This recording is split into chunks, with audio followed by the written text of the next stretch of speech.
प्रिय विद्यार्थियों, पिछले अध्याय में हमने जाना कि काम का करना या होना क्रिया कहलाता है।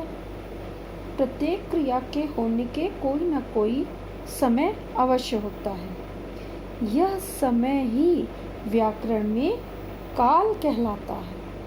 क्रिया के रूप से ही काल का बोध होता है। जैसे मान्या सो रही है, मान्या सो रही थी, मान्या सोएगी। इन वाक्यों में सो रही है, सो रही थी, सोएगी इन क्रियाओं के रूप से काल अर्थात समय का बोध हो रहा है। एक ही क्रिया 3 अलग अलग समय में हुई है।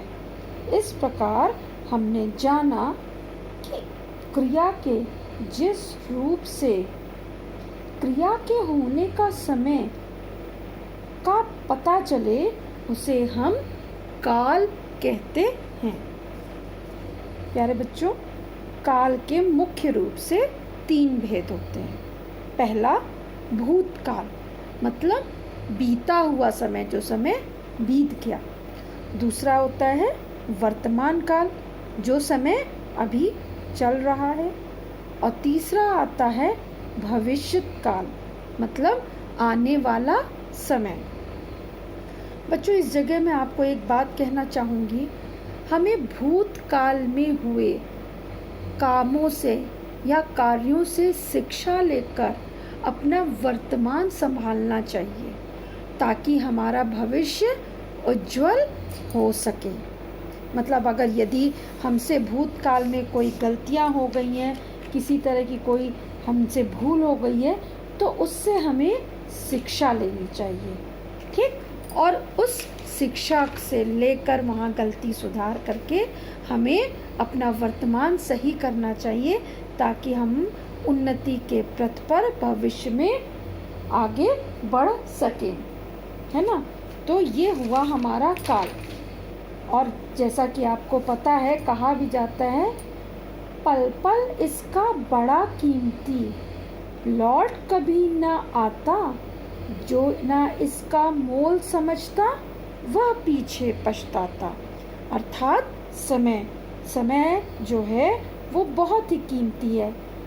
गया हुआ समय या बीता हुआ समय कभी लौट कर नहीं आता है, और हमें इसका मोल समझना चाहिए, हमें इसका मूल्य समझना चाहिए। क्योंकि यदि हम इसका मूल्य नहीं समझेंगे तो बाद में हम पछताएंगे। तो आइए हम जानते हैं भूतकाल के विषय में। ध्यान से सुनिएगा बच्चों। सिंहासन हिल उठे राजवंशों ने भ्रकुटी तानी थी, बूढ़े भारत में आई फिर से नई जवानी थी।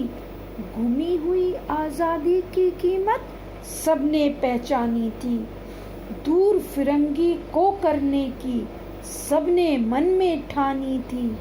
खूब लड़ी मर्दानी वह तो झांसी वाली रानी थी। बच्चों, इस काव्यांश में प्रत्येक क्रिया किसी समय में हो चुकी है। अर्थात जैसे तानी थी, पहचानी थी, ठानी थी, था शब्द आया है। आदि शब्दों से क्रिया के बीते समय में हो चुके का संकेत मिल रहा है। इसलिए यहाँ क्रिया के बीते समय में होने का बोध हो रहा है, पता चल रहा है। अर्थात क्रिया के जिस रूप से कार्य के बीते हुए समय में संपन्न होने, पूरा होने का बोध हो, उसे हम भूतकाल कहते हैं। भूतकाल की सबसे बड़ी पहचान है रहा था, रही है, रहे थे, होती है। दूसरा आता है हमारा वर्तमान काल। आइए इसको भी पहचानते हैं। कक्षा में अध्यापिका पढ़ा रही हैं, सारे विद्यार्थी उनसे हिंदी पढ़ रहे हैं।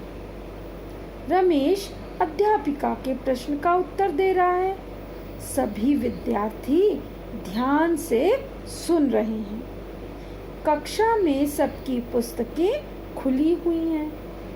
यहाँ पे हमने शब्द सुने, पढ़ा रही हैं, पढ़ रहे हैं, रहा है, सुन रहे हैं, खुली हुई हैं। जब भी है शब्द से वाक्य का अंत होता है तब हमें पता चलता है कि क्रिया अभी चलने रही है या किए गए समय का बोध हो रहा है, अर्थात क्रिया वर्तमान समय में चल रही है।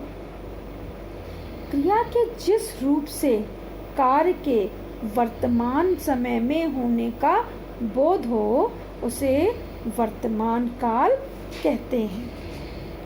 तीसरा आता है भविष्यत काल। मुझे आशा है कि इन बातों को भी तुम शौक से पढ़ोगे और समझोगे कि दुनिया एक है और दूसरे लोग भी इसमें रहते हैं जो हमारे भाई बहन हैं। जब आप बड़े हो जाओगे तब दुनिया का हाल छोटी मोटी किताबों में पढ़ोगे। उसमें तुम्हें जितना आनंद मिलेगा उतना किसी कहानी या उपन्यास में भी ना मिल सकेगा। बच्चों, इन वाक्यों में हमने जाना पढ़ोगे, समझोगे, जाओगे, मिलेगा आदि शब्दों से आने वाले समय में क्रिया के होने का पता चल रहा है। क्रिया के जिस रूप से कार्य के आने वाले समय का पता चलता है उसे भविष्यत काल कहते हैं। इस क्रिया की पहचान चिन्ह होते हैं गा, गे, गी। जब यहाँ पे गा, गे, गी से हो जाता है तब वहाँ पे हमारा भविष्यत काल होता है। ठीक है, तो हमने जाना कि भूतकाल, वर्तमान काल और भविष्यत काल क्रिया के 3 भेद होते हैं।